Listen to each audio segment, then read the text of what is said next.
Yesu ashimwe. Twongeye gushima Imana kubw'iki gitondo Imana iduhaye, igitondo cy'umugisha, igitondo cy'umunezero, igitondo cyo kuramya Imana. Hari byinshi byaduhindukira nk'impamvu Satani yadushukisha z'uko nta mpamvu yo kuramya Imana, nta mpamvu yo gusenga, nta mpamvu yo gusabana n'Imana, ariko nta kintu kiriho na kimwe cyabuza ubusabane bwacu n'Imana. Turashimira Imana rero ko turi bazima, ko tugeze kuri uyu munsi, ko tugeze kuri iki cyumweru. Imana yo mu ijuru yaraturinze kandi iraturinze kandi izakomeza iturinde, kandi byose bikorera ku bw'icyubahiro cyayo. Imana ibaho umugisha, muhawe ikaze muri iri teraniro ryacu ry'uyu munsi. Uwiteka gufatanya dusenga Imana, twinjira mu mwanya wo kuramya, tuze gukurikizaho umwanya w'ijambo. Imana ibaho umugisha. Reka dusenge Imana. Uwiteka nshuti yacu, Mana utanga ubugingo kandi uramira ubugingo bwacu, twongeye kuguha icyubahiro, twongeye kugushyira hejuru, twongeye kuramya izina ryawe muri iki gitondo. Uri uwera kandi uzahora uri uwera ibihe byose Mwana.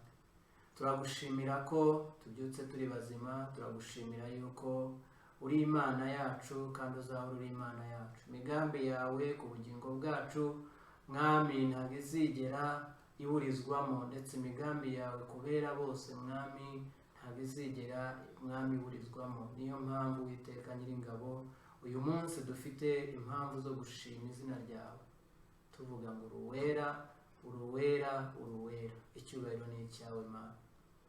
Nubwo Mwami hari byinshi bikomeye biremereye imitima y'abantu Mwami, uhereye kuri iki cyorezo kimaze igihe kirekire Mwami, cyahungabanije ubuzima bwa benshi, cyahungabanije Mwami Imana yacu Uwiteka Nyiringabo imibereho ya benshi.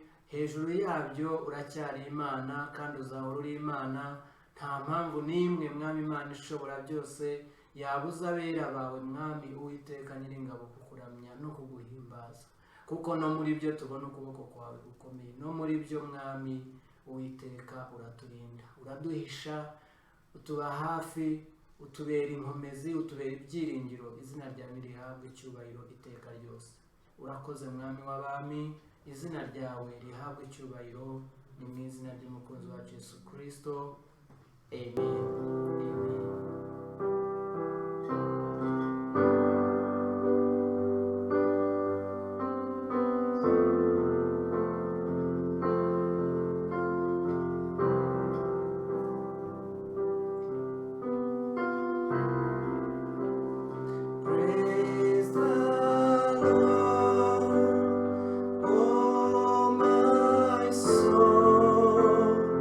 Praise the Lord.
najyanye isunga nayikoreza ayo maganya yose, ngahumurizwa ngahumurizwa no kumenya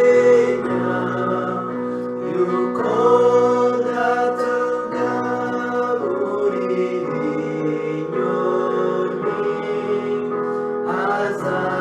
azanyumvira, nanjye ngahumurizwa ngahumurizwa no kumenya yuko datugaburira inyoni azanyumvira nanjye.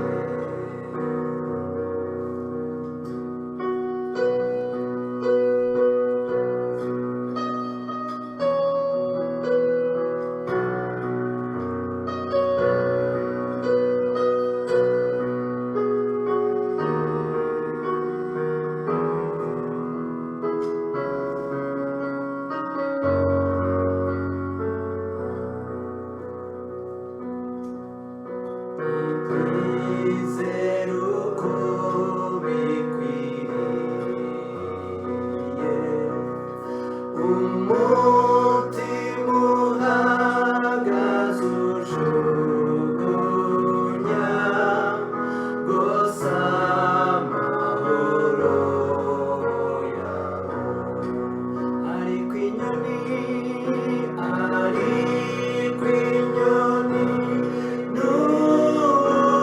n'uburabyo binyigisha ko umunsi ukwiriwe n'ibyago byawo gusa, ariko inyoni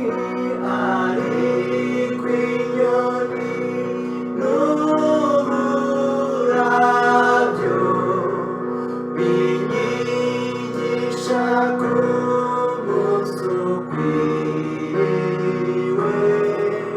n'ibyago byawo gusa, umpe kumenya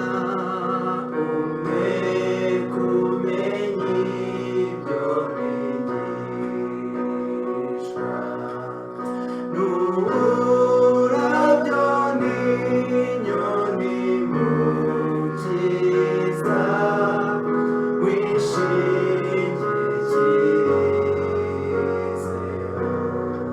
geza aho ushaka geza aho ushaka ntushorera, nuko menye nyiri mu makuba amahoro adashira, geza aho ushaka geza aho ushaka ntushorera, nuko menye nyiri mu makuba amahoro adashira.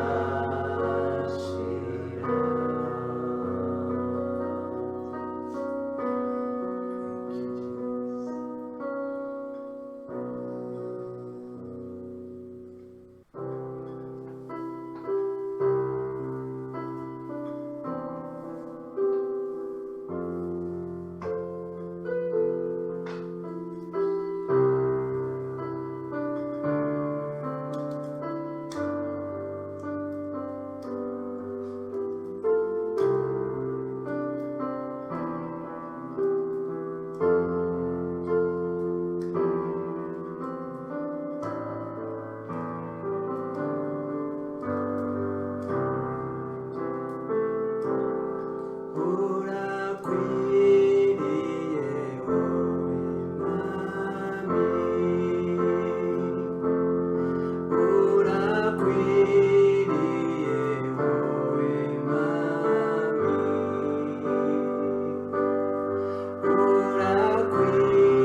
Yesu ashimwe. Praise God. Twongeye guha Imana yacu icyubahiro nanone. We again give glory to our God. Tuvuye mu mwanya mwiza wo kuramya Imana no gusabana n'Imana mu ndirimbo. We have been in the time of worshiping and fellowshipping with God using songs. Tugiye mu mwanya mwiza wo kumva ijambo ry'Uwiteka. Now we are going in another moment of listening to the word of God. Mbere yuko twinjira mu ijambo ry'Uwiteka, before we dive into the word of God, nifuzaga yuko twabagezaho amatangazo makeya ya bene data bagize ibyago. I would like to give some few announcements of our brethren that lost some of their relatives. Birakomeye guhagarana nabo, birakomeye kubageraho, ariko dushobora kubahamagara, dushobora kuvugana nabo tukabakomeza. It's really hard in these days to be with people, like to stand with them within these days when you lose a brother or a friend, but you can call them or send them a message that would help too. Hari mwene data Rurekera Rora, hakaba mushiki we Mbabazi Babura ndetse na Roda bapfushije umubyeyi wabo, bapfushije mama wabo. There is one, Barbara and Rurekera, they lost their parent, that's the mom. Ni ibihe bikomeye kuri bo, ariko tubasengere kugira ngo Uwiteka abakomeze kandi abahe imbaraga. Yeah, pray for them, they are in hard times, and you say a prayer for them. Hariho nimero yabo y'umwe mwabona, mwamuhamagara mukabakomeza. On the screen there are some of the numbers. You can call one of the two and you say a condolence to them. Hari abandi bene data nabo bagize ibyago. There is another group too. Mutijima Sara na Alexis Gahunde. That's Mutijima, Sara and Alex. Mutijima Sara yabuze umuvandimwe we musaza we, akaba ari nyirarume wa Alexis Gahunde. Sara lost a brother and the uncle, and he's an uncle to Alex. Nabo mubakomeze, aho hariho nimero za Alexis nizo nabashije kubona, ariko mubahamagare nabo tubasengere tunabakomeze duhagarane nabo. Yeah, we have got one of the number, that's the number of Alex. You can call them and you say condolence to them too. Abo baraye bashyinguye, kwa Barora bo barashyingura uyu munsi. On the side of Sara and Alex, they did the burial yesterday, but for the Barbara, they are doing the burial today. Reka duhagararane, Uwiteka abahe umugisha. May you pray for them and you stand with them within a prayer, and may God bless you. Reka dusenge Imana. Let us pray. Mana yo mu ijuru, Mana ikomeye, God who is in heaven and you're strong. ijambo rye rivuga yuko ari wowe unyuranye ibihe. The word says that you are the one that changes time. Dushobora kudasobanukirwa impamvu y'ibihe tunyuramo. We may not understand the reason of time. Dushobora kudasobanukirwa impamvu ibihe runaka ari twe bigereye. We may not understand how the moments change. Ariko twizera cyane yuko urukundo rwawe rusumba kure cyane ibihe twanyuramo. But we believe that your love is beyond that we pass in. Kandi mwami ufite imbaraga zo kudukomeza mu bihe ibyo ari byo byose. God, you mighty, we know that you have the power to bring us in all of this. Tukweretse bene data bagize ibyago mwami. We show you our brethren that felt with the loss of their friends and relatives. Kuba biruhande ntago tubishoboye muri iki gihe, ariko wowe mwami ubasha no kubaba mu mitima uretse no kuba ku ruhande rwabo. God, we standing besides them, it's really hard today. But God, we believe that you can be in their hearts. Turagusaba rero kugira ngo ubahumurize, ubakomeze kandi ubahe imbaraga. God, we pray that may you comfort them and you give them strength. Dusengeye mwami umuryango w'abarora n'abambabazi kugira ngo bakomeze. God, we pray for the family of Rola and Bawazi. May you strengthen them. Dusengeye mwami Uwiteka Mana Mutijima Sara, dusengeye Alex n'imiryango yabo mwami Imana kugira ngo ubakomeze Uwiteka. God, we pray for Sarah and Alex and their family. May you strengthen them too. Dusengeye mwami n'abandi bose bari mu bigeragezo bitandukanye kugira ngo Uwiteka ubagenderere. God, we pray for other people that are in different trials, God. May you help them too. Ukuboko kwawe kwiza kubabeho mwami. May your good hand be upon them. Mana turiringira ko igihe kizagera tukongera guhura mwami. God, we believe and hope that there is one time when we shall meet again. Turagushima yuko mwami Imana uri Imana ifite imigambi yiteka mwami. God, we thank you that your plan is an eternal plan. Niyo mpamvu twiringira ko ibihe tuzabinyuramo tukongera tukabonana na bene data batandukanye mwami. God, that's why we believe that we shall succumb this and one time and we meet with our brothers again. Komeza uhumurize kandi ukomeze bene data bari hirya no hino kugira ngo tuzongere guhura tugifite impamvu yo gushima izina ryawe. God, may you comfort us all that when we meet again, we meet with the thanksgiving. Turakwiyeguriye muri aka kanya. We give ourselves to you. Mu gihe tugiye gusangira ijambo ryawe. Within this time that we are going to share your word. Turasaba kugira ngo umwuka wawe wera atwururukire. God, we pray that the Holy Spirit may be with us. Mwami avugishe akanwa kacu. God, may you use our tongues. Tube ibikoresho byawe mu kiganza cyawe. So that we may be your tools in your hand. Mwami Uwiteka ubwiza bwawe buhagararane natwe mwami. God, may your glory be with us. Nakwinginze ngo uvugane na buri muntu wese ahari muri uyu mwanya. God, to talk to each and everyone where he is. Nakwinginga ngo imbaraga zawe zisange buri muntu wese ahantu ari. May your power find everyone where he is. Nakwinginga ngo kubaho kwawe kubane na buri muntu wese ahantu ari. God, may your presence be with everyone. Nakwinginga ngo ubwiza bwawe bururukire kugota aho hantu mwene data yicaye. God, may your glory come down. Abumva n'abakurikiranya aka kanya n'abazakurikirana ikindi gihe mwamire ku bwiza bwawe bubururukire. God, to those that are following right now and to those that will come after, may your glory be upon them. Icyubahiro kizahora ari icyawe. Let the glory be yours and always and forever. Turakwiyeguriye mwami. We give ourselves to you. Izina ryawe rihabwe icyubahiro. May your name be glorified. Urakoze. God, thank you. Mu izina rya Yesu. In Jesus' name. Amen. Amen. Amen. Amen. Hallelujah. Hallelujah. Imana ibahe umugisha. May God bless you.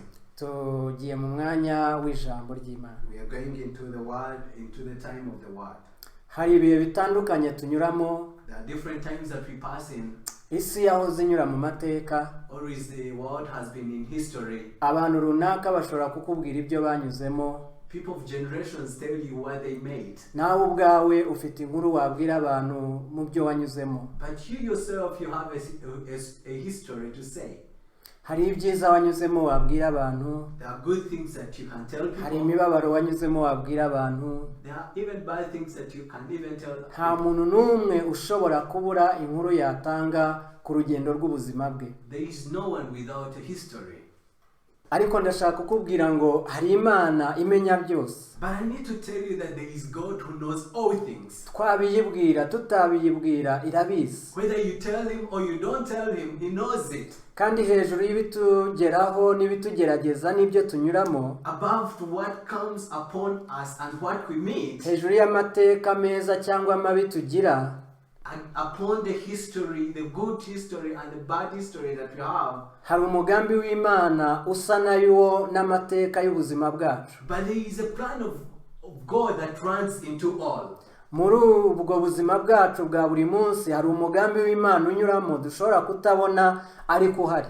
In our lifestyle, there is a plan of God that is always driving there. Hari ibyo tubona tukabisobanukirwa tugeze ku musozo wabyo tukabona yuko hari Imana. There are things that we meet, that we pass in, and at the end we realize that it was a plan of God.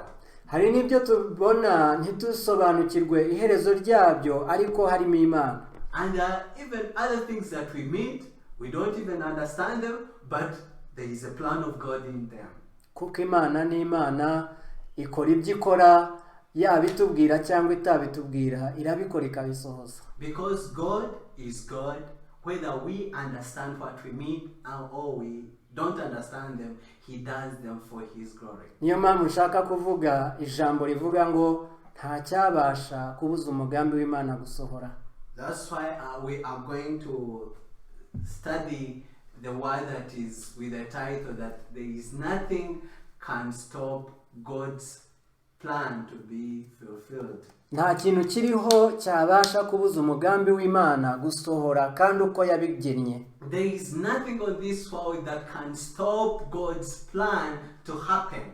Iyo Satani ahagurutse akarwana intambara arwanya umugambi w'Imana, Imana nabwo irabikoresha n'ubundi iyo nzira igahinduka inzira igeze umuntu ku mugambi wayo.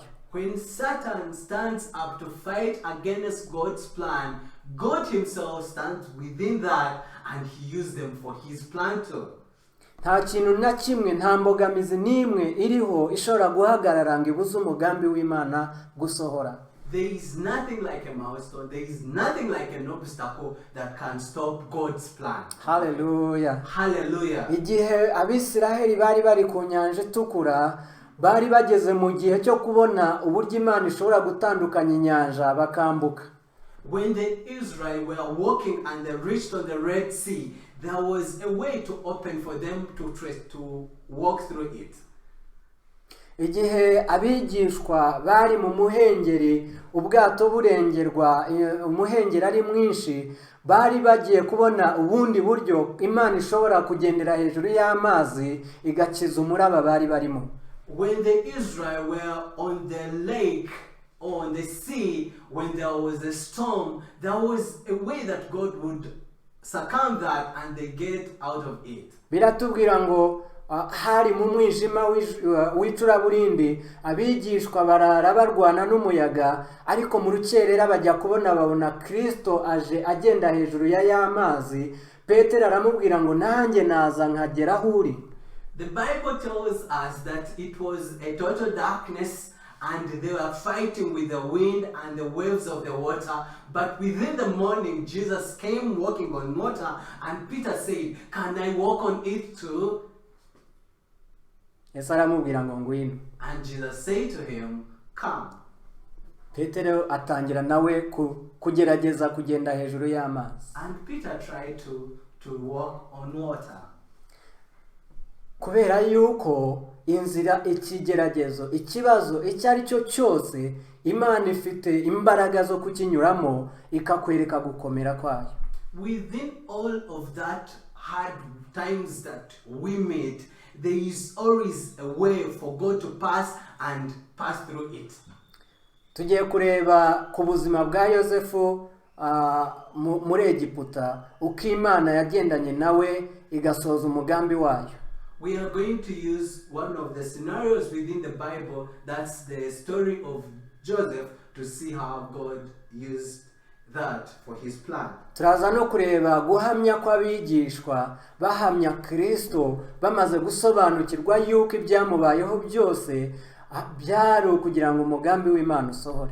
We shall even use the story of the disciples of Jesus Christ, how God used that to proclaim his message. Inkuru ya Yosefu ni ndende ntago wayivuga mu mwanya mutoya, ariko ndashaka kugira ngo turebe ku iherezo ryayo uko Imana yabisoje ndetse n'icyo icyigisho turi bukuremo.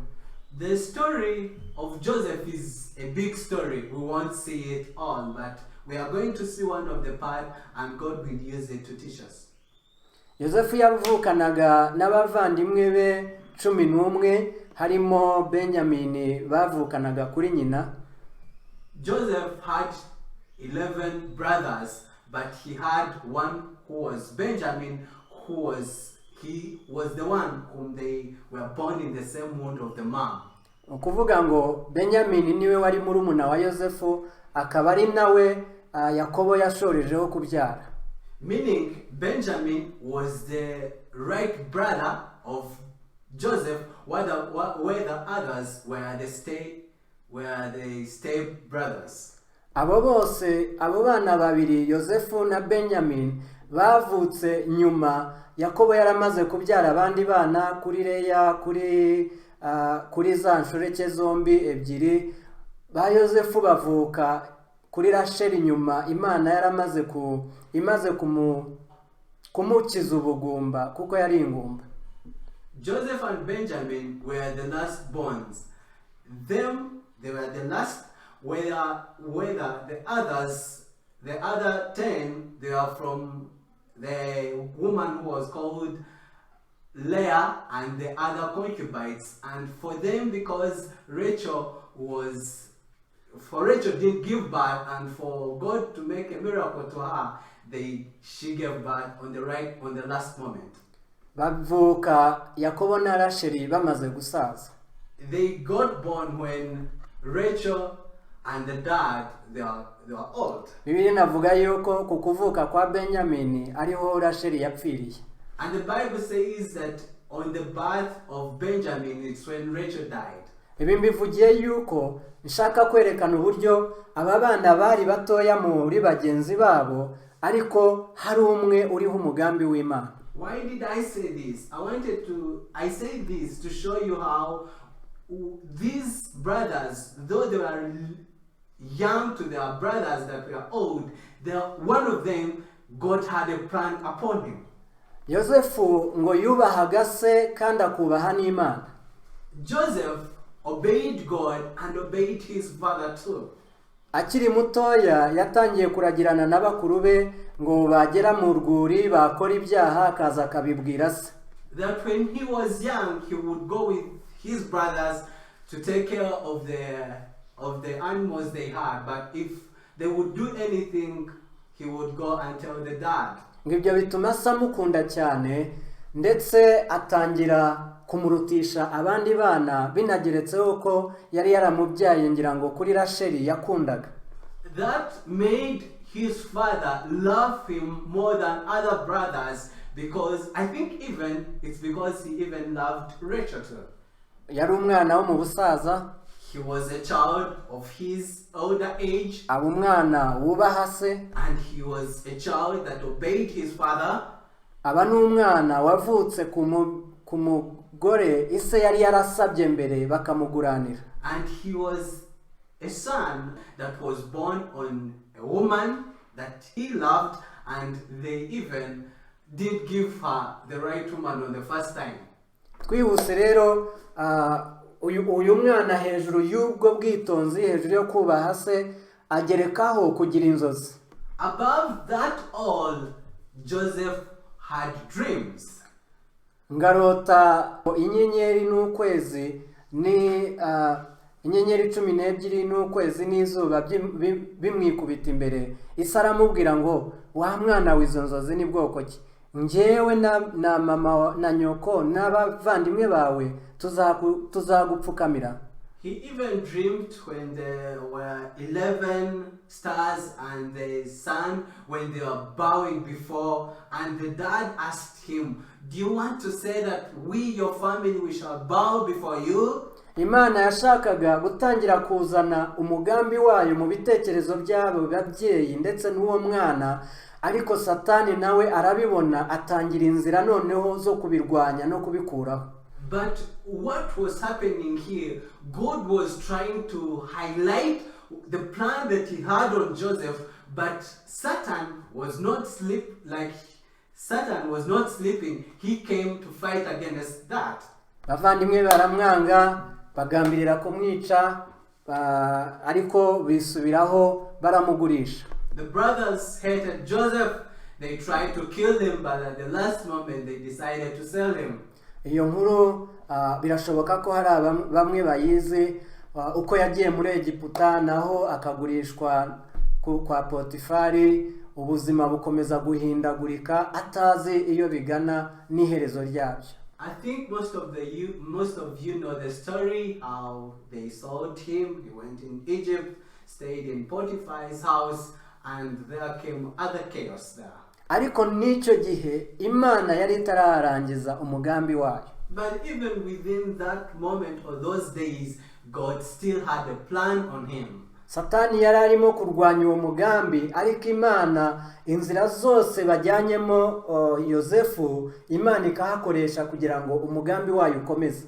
Satan was fighting against God's plan, but where he took Joseph, God was there to use it for his glory. Twihuse cyane tugeze ku gice cya 45. Let us run and we reach to the scripture that we are going to read, that is Genesis chapter 45. Aha abavandimwe be bamugurishije igihe cyari cyarageze, ajyanwa muri gereza, avanwa muri gereza no gusobanura inzozi za Farawo. Inzozi za Farawo zituma ahabwa inshingano muri Egiputa. Here Joseph had been sold to Egypt, went to Potiphar's house. The woman betrayed him. He went into the prison. From the prison, he translated the dreams that the king had, and this is the story. Hanyuma umwami amaze kumuha inshingano zo gushingwa ibikorwa bya Egiputa byose kugira ngo barwanye inzara, bene se baza guhaha kubera ko iwabo hari inzara. After him translating the dream of the king gave him the position to take rule of the whole country, and within that there was a famine in the whole region, and the brothers came to get some food in Egypt. Abanza kwanga kubibwira, ariko igihe kigeze ngo biramunanira kubyihererana, ngahitamo kubibwira. At first he didn't reveal himself to them, but that tried to trigger his heart, and he reached at a point and he told them who he was. Umurongo wa mbere w'igice cya 45 uravuga ngo Yosefu ananirwa kwiyumanganya imbere yabo. Yosefu ananirwa kwiyumanganya imbere yabo bahagararanye bose, ahubwo avuga cyane ati, nimusohore abantu bose bambise. Ntihagira umuntu uhagararana na Yosefu, yirondorera bene se. Atera hejuru ararira, Abanyegiputa barabyumva, abo mu nzu ya Farawo barabyumva. Yosefu abwira bene se ati, ndi Yosefu, data aracyariho. Bene se bashaka icyo bamusubiza kirababura, kuko bahagaritswe umutima no kuba imbere ye. Yosefu abwira bene se ati, ndabinginze nimunyegere.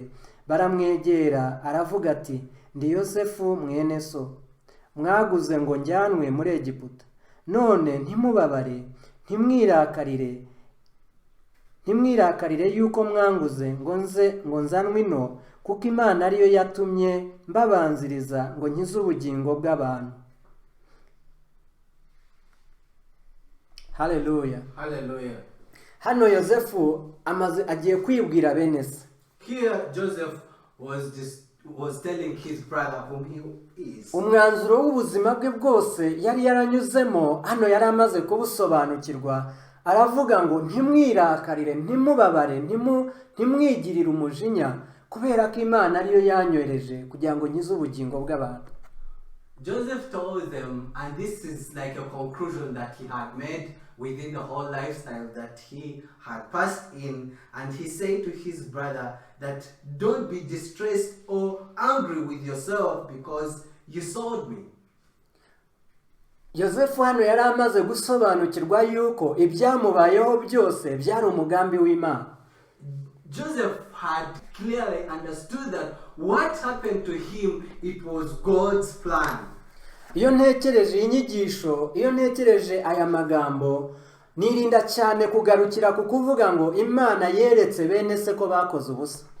When I see this story, I try not to say that God was trying to teach his brothers.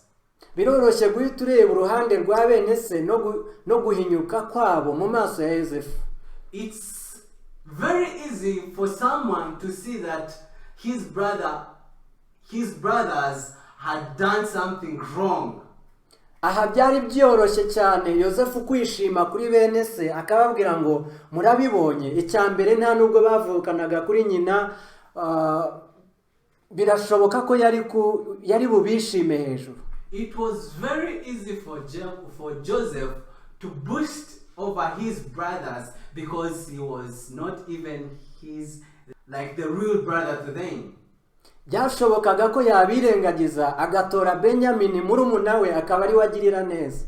It was very easy for him to try to oversee them, and he gets his brother alone who was kuko ibyari byarabaye bajya kumugurisha niba bene se bose ukuyeho Benyamini wari ukiri muto yasigaranye na Yakobo imuhira. If you go back within the story, you find that the 10 brothers who were not the real brother to him are the ones that sold him because Benjamin was young and he was home too. Ariko Yosefu yarengeje amaso urwo rwango, yabonye yuko urwango rwabo narwo rwari mu nzira yo kumugeza ku mugambi Imana yari ifite muri icyo gihe. But Joseph looked over the hatred that was there and he saw God's plan within that. Aravuga ngo ntimwirakarire kuko ibyambayeho byose byari ukugira ngo igihe nk'iki abantu barokoke. And he said to them, don't be distressed or angry with yourself because you sold me, for God sent me here to preserve some life. Bene data, natwe uyu munsi hari ubuzima tubayeho tunyura mu bihe bitandukanye, ariko birakwiriye kureba umugambi w'Imana mu buzima tunyuramo, ku buryo igihe twashoje icyiciro runaka tuvuga tuti hari icyo Uwiteka yashakaga uyu munsi. Brethren, I'm calling you that within this life that we are moving in, let us see overhead it and we see God's plan within it, so that we understand that God is always there. Imana iradukunda cyane kandi twitayeho cyane ku buryo ubuzima bwacu bwa buri munsi ibureba ndetse ibukurikirana ku buryo nta cyabasha kubuza umugambi wayo ku buzima bwacu. Brethren, God loves us and he even cares about us. That's why we are supposed to oversee that, and we always know that he is within this situation and he will take care of this. Imana yabonaga yuko igihe cyo kuzapfukamirwa n'abavandimwe be, igihe cyo kuzapfukamirwa na se cyari kuzagera yarabanje kunyura aho hantu hose yanyuze. God knew that the time of the brothers to kneel before Joseph, and he knew that the father would come too, and he knew that he will pass within that life. Kuko umugambi wayo wagombaga gusohora byanze bikunze. Because his plan had to be fulfilled. Ibyabaye kuri Yosefu byari ukugira ngo Imana isohoze umugambi wayo. What happened to Joseph was so that God would fulfill his plan. Hari ibishobora kukubaho uyu munsi cyangwa ibyo umazemo iminsi, ariko bigamije kugira ngo Imana izagire umugambi isoza ku buzima bwawe. There is what is happening to you now, or there is what happened to you the past days, but all of that is that God has a plan within it. Hallelujah. Hallelujah. Umugambi w'Imana kuri Yosefu, ibyo yabonaga mu nzozi byari igihe cyahazakiza amahanga menshi. God's plan within the dream of Joseph was that he or God wanted to preserve or rescue very many lives of people. Muri za nzozi umwami yarose, Yosefu amaze kuzisobanura, yari igihe cy'imyaka 7 y'uburumbuke yo kwera cyane, hakazaza ikindi gihe cy'imyaka 7 y'inzara. The dream that Joseph interpreted for the king, it was about the 7 years for the whole, when the whole land is fertile and they're getting a lot of food, and the other 7 years when they will be having famine. Ariko iyo nzara ije ntago yabaye muri Egiputa gusa, ahubwo yabaye mu bihugu byose byari bikikije Egiputa, harimo na Kanani wabo wa Yosefu. But when this famine came, it was not within only Egypt, it was even to the neighborhood countries to Egypt, and Canaan was part of those countries that had that. Hanyuma muri Egiputa honyine habariho habashije gusobanukirwa ibihe, Imana ibibasobanurira ibihe, barahinga barahunika, amahanga aza guhaha iwabo kugira ngo badapfa.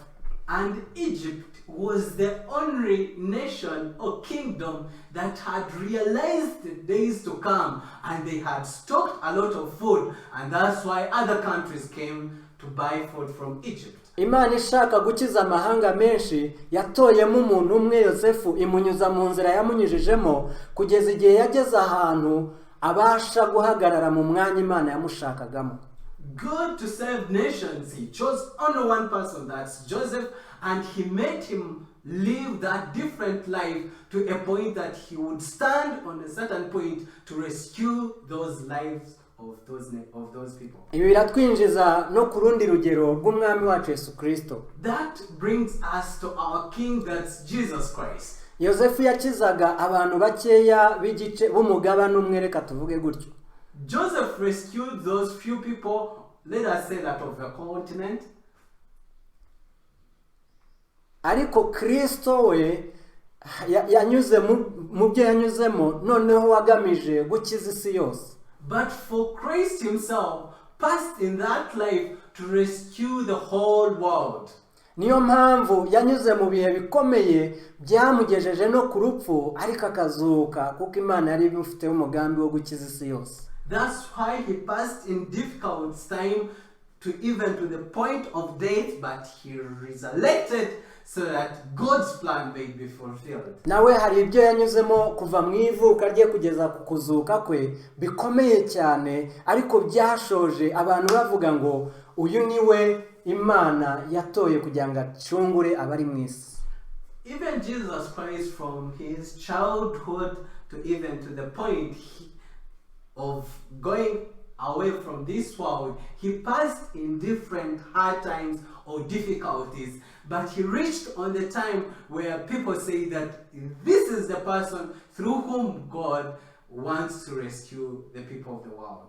Yesu avutse, umwami yategetse itegeko ryo kwica abana b'abahungu bose bo mu gace yavukiyemo. When Jesus was born, the king Herod gave out the announcement to kill all the baby boys within that town.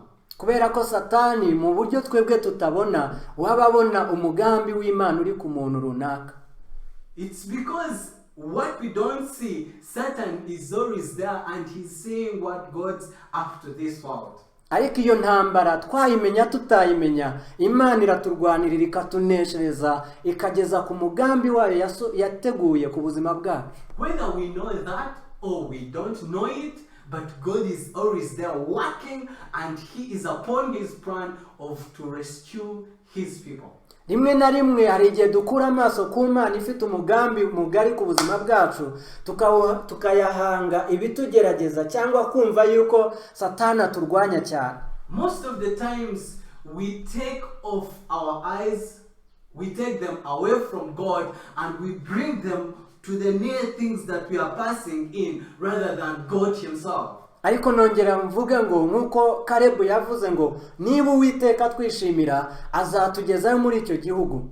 But I need to tell you, as Caleb said, that when God is pleased with us, we shall reach in that nation. Yakuye amaso ku bihanda byabo yabonye Kanani, akura amaso ku gukomera kw'ingabo zaho, akura amaso ku bihome byaho, aravuga ngo niba Uwiteka twishimira tuzagenda kandi tuzagerayo.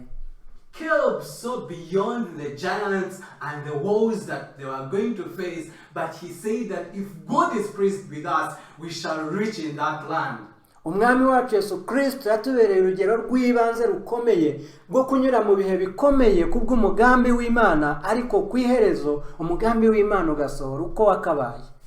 Jesus Christ is a good example for us to see whether we pass in that life that we are in, God's plan will come in fulfillment. Iyo Yosefu atagambanirwa na bene se ngo agurishwe ku Bishimayeli, ntago yari kubasha kugera muri Egiputa. If the brothers of Joseph didn't betray him, he wouldn't reach within Egypt. Iyo bene se iyo Abayuda batinangira imitima ngo bange Kristo, ntago bari kumugurisha cyangwa kumugambanira ngo bamugure ifeza bamuguze. If Israelites didn't harden their hearts to betray Jesus and selling him, he wouldn't have died. Iyo batamushyikiriza Pilato ngo bange ko amukiza, ngo bamukureho urubanza bamushyireho urubanza rw'uko akwiriye gupfa, ntago byashobokaga yuko yadukiza uko yadukijije. If they didn't take Jesus Christ to Pilate, Jesus Christ wouldn't have rescued us. Ariko ibyo byose Satani yabikoreshaga azi yuko ari inzira yo gutsinda umugambi w'Imana, ari inzira yo kuburizamo umugambi w'Imana, ariko Imana ikoresha n'ubwo bugome n'uwo mubabaro kugira ngo isohoze umugambi wayo uko yawutekereje. Though Satan had a plan of stopping God's plan using all of that situation, but God was above it and he used it for his glory. Igihe ari ku musaraba avuga ngo data niki kikundekesheje, bwari ubushake bwa data kugira ngo anyure no muri icyo gihe agere ku mugambi Imana yashakaga. Even when Jesus was on the cross, when he was crying out that Abba, Abba, God was upon that to use even that pain for his plan. Imana ntacyo byari biteyeho ubwoba kubona Kristo wayo ababazwa uburyo yababajwe ndetse akagera mu gituro, kuko yari izi ko izamuzura agahesha agakiza abari mu isi. God was not troubled with that, seeing when Jesus Christ was suffering, because he knew that within that, even dying and going to the cross, getting buried, God knew that within that he will do it for his glory. Imana ntago yatewe ubwoba no kugurishwa kwa Yosefu n'igihe yamaze mu nzu y'imbohe arengana, kubera yuko yari izi ko igihe imutegereje ko muri iyo nzu y'imbohe ari hazasohokera ahindura amahanga. God was not troubled when Joseph was sold, and he was not troubled when Joseph was taken in prison, because he knew that within that is when he would rescue the lives of people. Ndashaka nkubwire ngo ntutekereze yuko Imana itakwitayeho cyangwa itakuzi cyangwa idasobanukiwe ibyo unyuramo, ahubwo izi neza yuko bidashobora kugira icyo bihungabanya ku mugambi ifite ku buzima bwawe.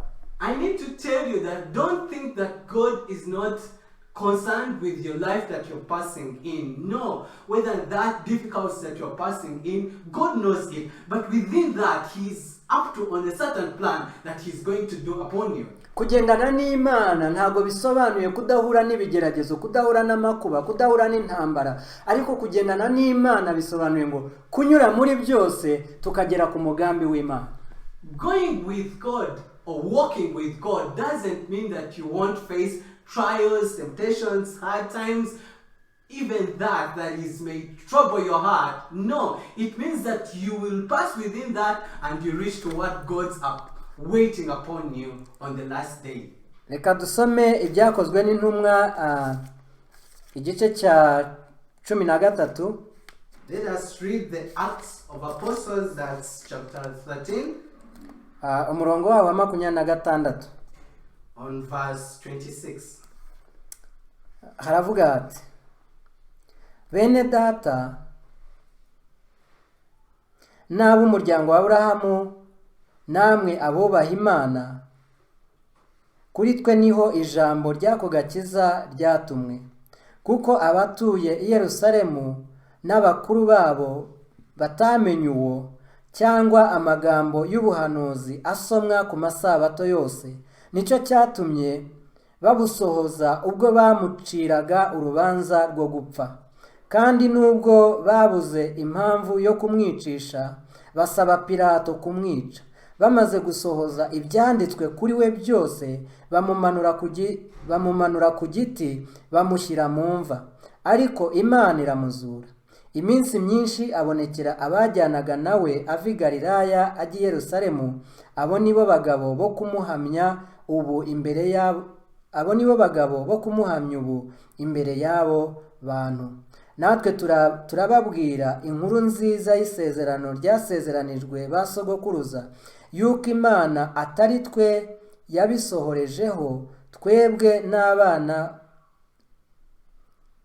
twebwe abana babo ubwo yazuraga Yesu, nk'uko byanditswe muri Zaburi ya 2 ngo: uri umwana wanjye, uyu munsi ndakubyaye.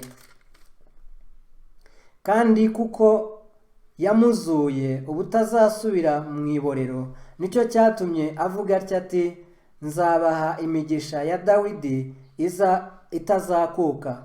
No muri Zaburi yindi yaravuze ati: ntuzakundire uwera wawe ko abora. Kuko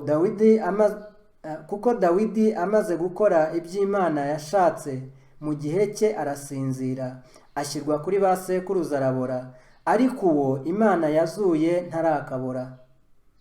Haleluya. Hallelujah. Yesu wacu ashimwe cyane. Praise Jesus. Umurongo wa 28 na 29 uravuga ngo: On verse 28 and 29 it says, nuko bagabo bene data, and mumenye ko ari muri uwo tubabwira kubabarirwa ibyaha, kandi uwizera wese atsindishirizwa nawe mu bintu byose, ibyo amategeko ya Mose atabashaga kubatsindishiriza.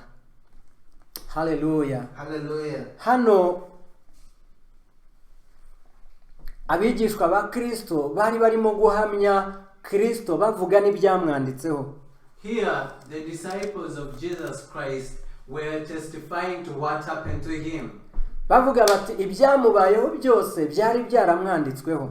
They are testifying that what happened to him, it was prophesied. Kwinangira kw'imitima y'Abayuda, The hardening of the people of Israel, byari bikwiriye, it was supposed to be. byari byaranditswe. It was written. Kwanga ko Pilato amurekura byari byaramwanditsweho. For Pilate not to release Jesus Christ, it was written. Ngo bamaze gusohoza byose uko byamwanditsweho, amanurwa ku giti, ashyirwa mu gituro. That after accomplishing what was written upon himself, they put him on the tree. Umwanya w'abantu urangiye, hasigara umwanya w'Imana noneho yonyine. After the assignment of people, there remained the work of God. Hano Pawulo aravuga ngo kuko nanone byari byaramwanditseho muri Zaburi. Here Paul says that even though it had been written upon him in Psalms, ngo ntuzakundira uwera wawe kubora, kabona kubora. that you won't let your Holy One see corruption. Nicyo cyatumye ajya ikuzimu, ariko ntiyemererwe kuborera ikuzimu. That's why he went to the heavens, but he never got corrupted there. Ngo Dawidi wabihanuye ntago byari ibye, ntago yabyihanuriragaho, ahubwo yabihanuriraga Kristo zaza, kubera ko Dawidi we yashoje imirimo ye, ngarapfa arabora. though this was upon David, but this message was not for David. Because for David himself, the body collapsed there. yahanuraga ibya Kristo avuga ngo ntuzakundire uwera wawe kubona kubora. He was prophesying upon Jesus Christ that you won't let your Holy One see corruption. Hallelujah. Hallelujah. Kristo kubera ko atagombaga kubora, Because he was not supposed to see corruption. wari umugambi w'Imana kugera mu mva ariko akavayo. It was God's plan for Jesus Christ to go within the grave of Hades and come back. Kubera ko yahera mu gituro twari kumumenya nk'umuntu mwiza wakundaga abantu wabapfiriye birarangira. Because if Jesus Christ stayed in the grave of Hades, we wouldn't know him as the risen Christ. We would have the story just that he was just a man. Ntawe yari kuba atandukaniye n'abandi bantu tuzi bagiye bitangira abantu bagapfa. He wouldn't be different to other heroes that gave themselves for people. Uyu munsi agakiza kacu gafite ishema turamuhamya kubera ko yazutse. Our salvation now is best because Jesus Christ risen from death. Kubera ko umugambi w'Imana udashobora kurogowa. Because God's plan cannot be stopped. Niyo nzira Imana yacishemo yashatse kunyuzamo gucungurwa kwacu. That was the way that God used to redeem us. Kubera ko ingaruka z'icyaha zari urupfu, Kristo yagombaga gupfa kugira ngo tubone ubuhungiro. Because the result of sin was death, Jesus had to face death so that we live. Kandi kubera ko nta cyaha yigeze, nicyo cyatumye urupfu rutamuherana kugira ngo abamwizera nabo bababarirwe ibyaha byabo ariko baniringire ko bazazurwa nawe. Because Jesus never sinned, that's why death never took him or collapsed him. He had to resurrect, and that's our hope that as who have faith in him, we shall rise again. Dufite umuhamagaro umwe uhereye kuri Aburahamu ukageza ku b'iki gihe n'abazaza nyuma yacu. We have the same calling to the people from Abraham to us and to other people that will come after us. Turiringira yuko Imana idufitiye umudugudu utarubatswe n'amaboko y'abantu. We believe that God has a city for us and that city was not built by people. Turiringira yuko urugendo rw'agakiza kacu rutagarukira hano mu iy'isi. We believe that our salvation way that we are walking in now won't stop from here. Ntago turerurirwa umugambi w'Imana wose ku buryo bwuzuye. We don't have the clear way of God. We are saying it in glimpse. Dushobora kuba tunyura mu bihe nk'ibyo Yosefu yanyuragamo adasobanukirwa iherezo ryabyo. We may be walking in times like those of Joseph where he didn't know where God was taking him. Dushobora kuba tunyura mu bihe nk'ibyo Abisirayeli banyuragamo badasobanukirwa uburyo bazagera i Kanani. We may be walking in days where we are like Israel, walking in the desert when they didn't know where God was taking them. Ariko ikiruta ibindi nshaka kwatura imbere yawe cyangwa nshaka kugira ngo urusheho kumenya nuko Uwiteka ari kumwe natwe muri uru rugendo. But what is great that I would like to proclaim to you is that God is with us in this way. Imana ntabwo izatureka kugeza igihe izasohoza imigambi yayo y'iteka ku buzima bwacu. God won't forsake us until he fulfill his plan upon our life. Uyu Kristo mvuze, niba Yosefu yarabashije kugira abakiza mu buzima yanyuzemo, Kristo warahambaye cyane. Imana yamutanze izi neza icyo ishaka, uburyo ishaka gucungura isi.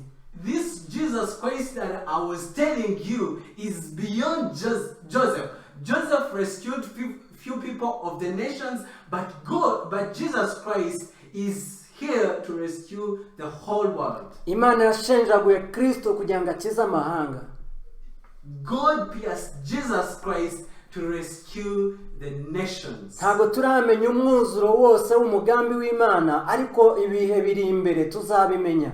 We haven't seen the completeness of this plan of God, but days that are coming, we shall see its completeness. turagendana kwizera tunyura mu isi irimo ibyaha, irimo amakuba, irimo ibyago, ariko urugendo rwacu ntabwo rugarukira hano mu isi. We are walking in this world where we are facing trials, where there is a lot of sin, but above that, there is what Jesus and God is up to our lives.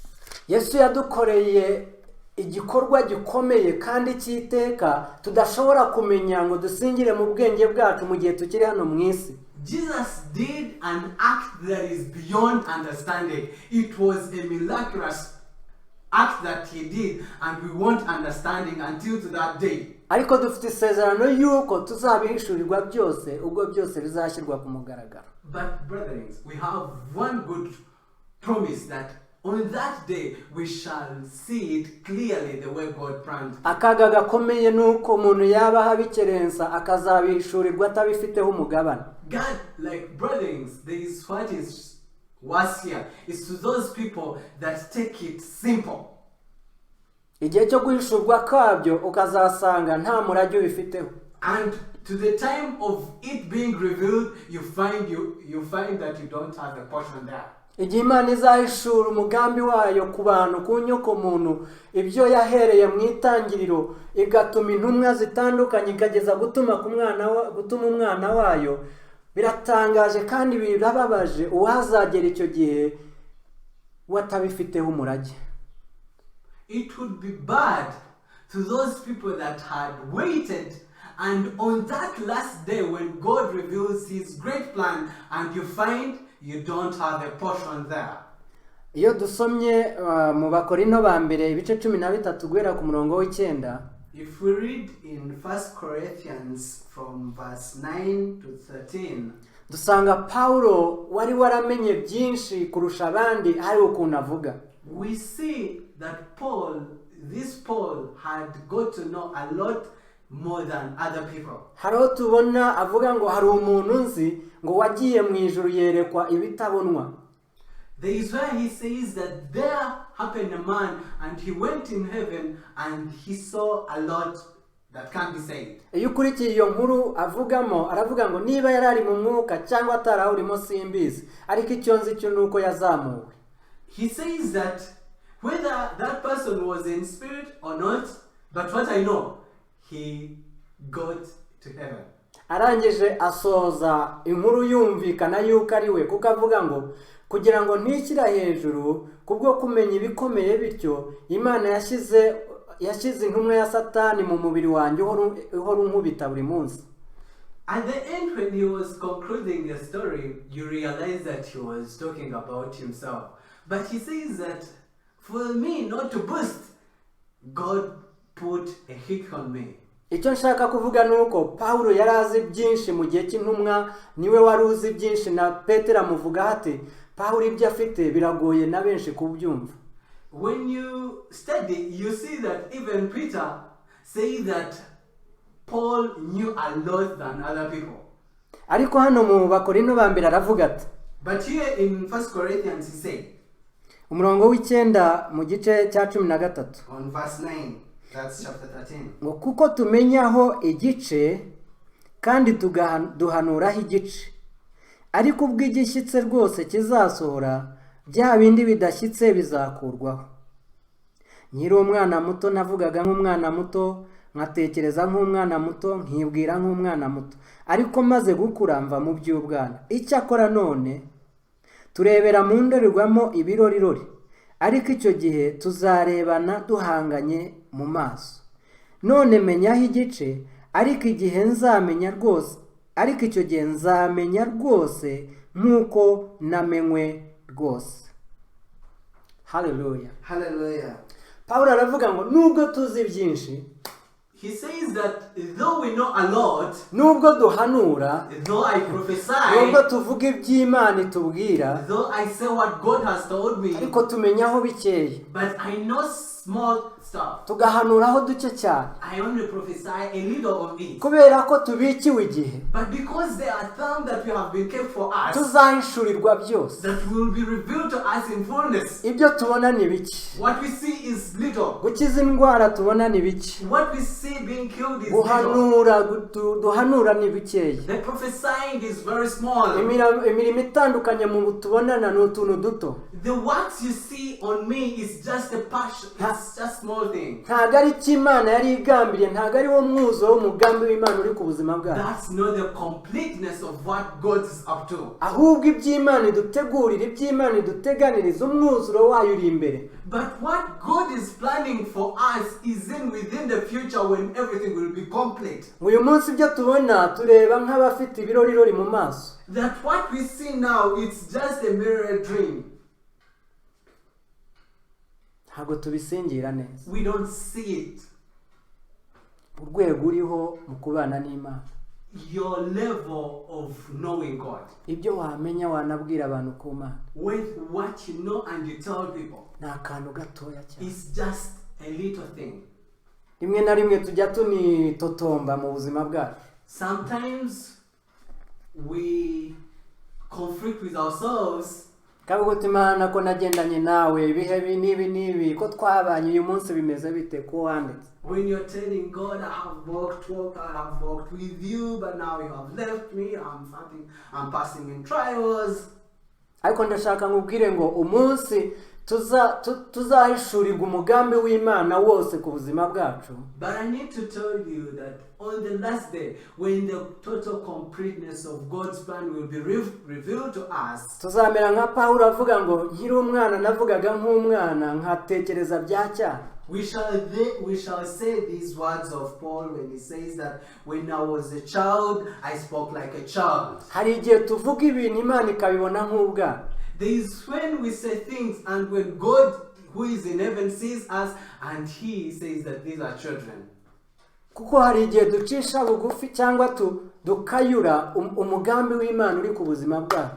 Because there are some times where we take less things which are God's plan.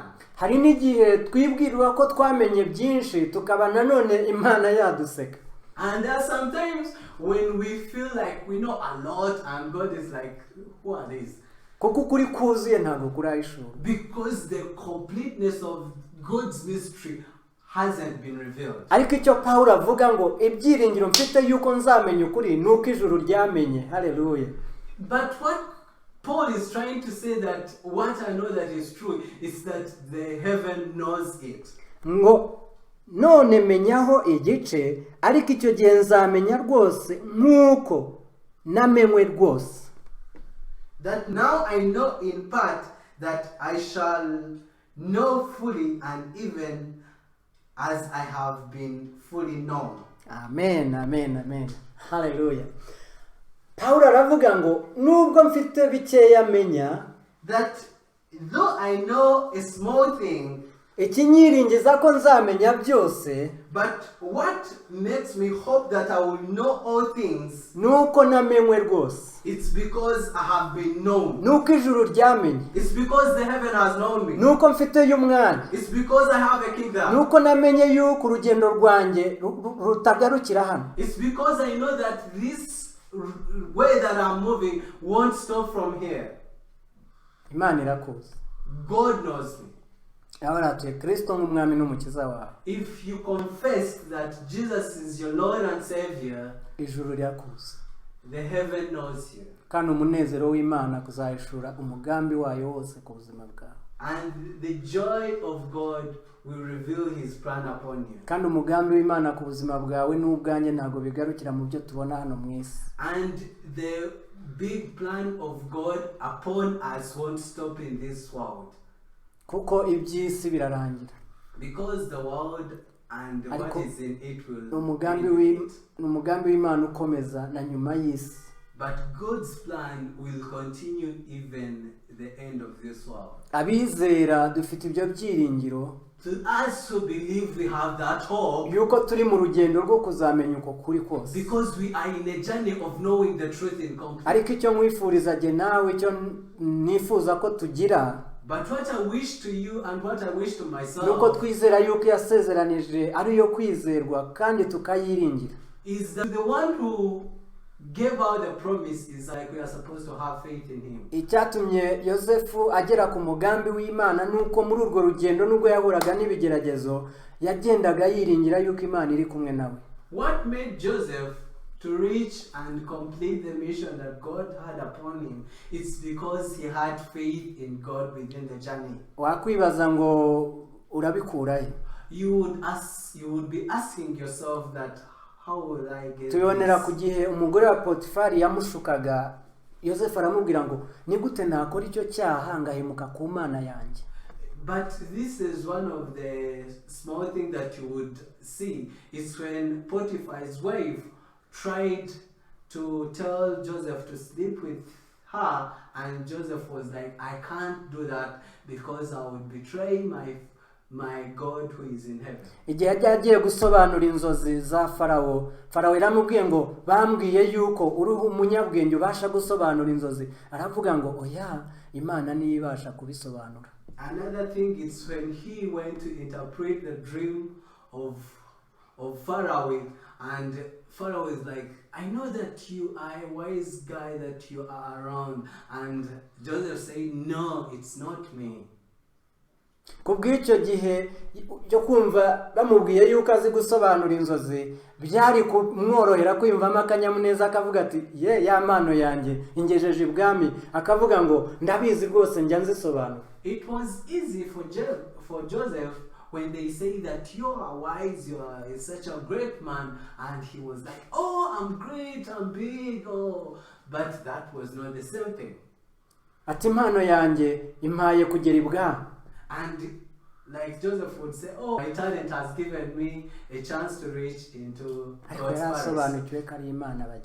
But he had got to understand that it is God who is working with him. Kristo kwihanganira umusaraba kugera ku kuzuka, yarazi yuko Uwiteka ari afite umugambi muri ubwo buzima. Jesus, to get patient with the cross and succumb that, it's because he knew that God was within that and he was up to his plan. Natwe abari mu rugendo iki gihe abariho duhamagarirwa kurinda ibyo byiringiro no gutegereza ubwo bwami bw'Imana, dukuriye kumenya yuko urugendo rwacu rutagarukira hano mu isi gusa. Even to us that are still here in this world, we are supposed to know that even this that we are passing in, there is God's plan that is upon us. Ibyo tunyuramo dusobanukiwe cyangwa tudasobanukiwe, hari igihe tuzasobanukirwa kandi dushima Imana. Whether we understand some of the things or whether we don't understand them, but what we should know that on the last day we shall know everything in its completeness. Pawulo aratubwira ati igihe kizagera nzamenya ukuri kubera ko namenywe mu ijuru. Paul said that I will know the truth because the heaven known me. Mureke twiringire Imana. May we have faith in God. Ntihagire ibidukura ku kwizera kwacu. Let there be nothing that will take our faith. Nubwo ibidukikije bitaduha icyizere, ariko Uwiteka ni uwo kwizerwa. Though the surrounding may not be that to give you hope, but remember that there is God. And he is faithful. Kandi nuwo kwizerwa. Imana ibahe umugisha. May God bless you. Reka dusenge. Let us pray. Uwiteka turagushima. God, we thank you. Tugushimiye yuko Yosefu atabonye yuko wakemuye ikibazo cye hagati ye n'abavandimwe gusa. We thank you that Joseph didn't see that it was just a solution between him and the brothers. Ahubwo yabonye yuko wari umugambi wawe wo gukiza amahanga muri icyo gihe. But Joseph saw beyond, and he was like, it was to preserve many life of people. Mwami turagushima ku bwa Kristo. God, we thank you for Jesus Christ.